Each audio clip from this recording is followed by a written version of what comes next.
PFRB Chairman Attorney si Rajuman Lourdes. Good afternoon. Hello, magandang hapon po sa inyo. Pwede naman hindi kayo mag-react, Attorney. Pwede kayo mag-comment dito sa...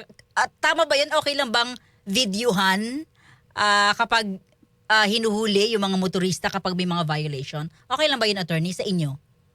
Sa amin ho, kasi talaga pag nanguhuli po ang LTFRB, naka-video ho talaga part of the policy, no? Para sa gadon, masubaybayan namin na tama ang panghuhuli nila. Oo, So tama, actually, tama. part and parcel na po yan sa ating protocol ng panghuhuli. Pero sa mga tauhan nyo, Attorney, walang individual video. Then ipopost sa individual page niya. Opo, hindi naman pwede i-post sa mga social media yan, no? Ito'y pang personal na pag-aaral lang ng ating ahensya. Hindi ito para i-post sa social media platforms. Okay. Thank you, Attorney. Pero ito po talaga yung tanong ko, Attorney, sa inyo. Taas pasahe. Attorney, parang awa na raw po ninyo. Mukhang na-bad trip na naman si Trump. Oo, nambubomba na naman doon. Tataas po uli yung petrol. Opo. Alam nyo, talagang ang ating Pangulo talagang nakatutok po dyan. No?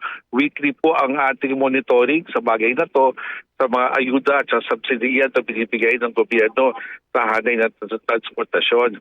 Ang totoo po dyan, kahapon, dinutusan ko kami ni Secretary Wanoy para pag-aralan, no?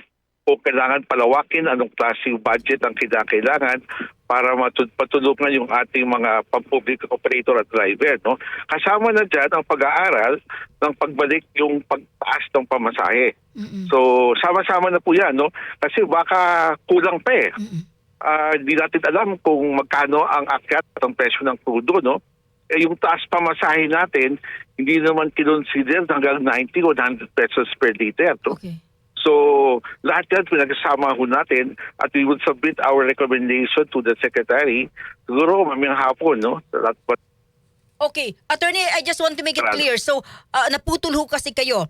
Yung recommendation nyo for taas pasahe, i-correct nyo po ako, yung recommendation nyo for taas pasahe ay mamaya nyo isa-submit sa office ng Secretary?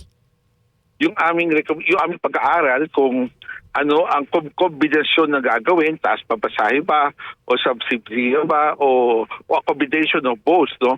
Yan ang aming ibibigay, yung aming pag-aaral sa sekretarya mamayang hapon. Wala ho bang pwedeng padulas, Attorney? Ano ho ba ang nilalaman? Ang amin po sa LTFRB talagang susuportahan natin yung patawag ng ating mga pampublikong sasakyan ng operators at grupo na magtaasan ng pamasahe, no?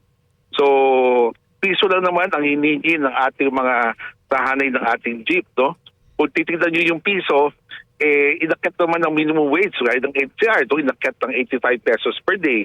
So, hindi ho ganun kalaki ang impact ng ating taas pamasahe sa kakailan ng ating mga mananakay bayaran dito. Okay. Yung 1 peso po, eto ho ba ay tuloy-tuloy na or pwede nyo pang bawiin kapag okay na? Lahat naman pwedeng bawiin, no? Kung mag-iba ang kalakalan sa presyo ng crudo. Pero ito permanent na po ito, no? As I said, kung bumagsak ang presyo ng crudo, back to around 50 pesos per liter, iwang usapan po yan. No?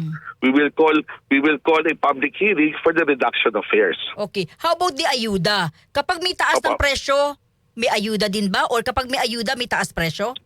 Depende po, no? Ang ating pinag-aaral, ang pinag-aaralan namin, kung talagang bumulusok na naman ang presyo ng crudo beyond the 80 pesos per liter mark, no? Baka kailangan pa rin ng ayuda para sa gano'n, hindi na magdagdag taas pa. So amin na nakikita, one increase, tapos kung tuloy pa rin ang pagtaas ng presyo ng crudo, baka pwede nang i-subsidy ang pamasahe para sa gano'n, hindi na tayo magtaas sa second round. No? Subsidy ang pamasahe? Opo, dagdag ko yan. Fuel subsidy po ang pangyayari po dyan ang aming rekomendasyon kung talagang umakyat ang presyo ng crudo way and above what has been considered in the fare adjustment hearing. Okay. Yung ayuda po, hindi na ho ba ito yung 5,000? Hindi po. Ang ating pinag-uusapan, ito po yung 10 pesos per liter discount. Ito ho ba sa buong bansa, Attorney? Yun ang aming panukala, rekomendasyon, no? Na kung pwede, lahat-lahat din na natin. Okay. Depende na sa kalihim kung anong aprobahan niya. Correct. Tama po yun. Oo. Ito'y good news, attorney, sa mga drivers at sa mga operators.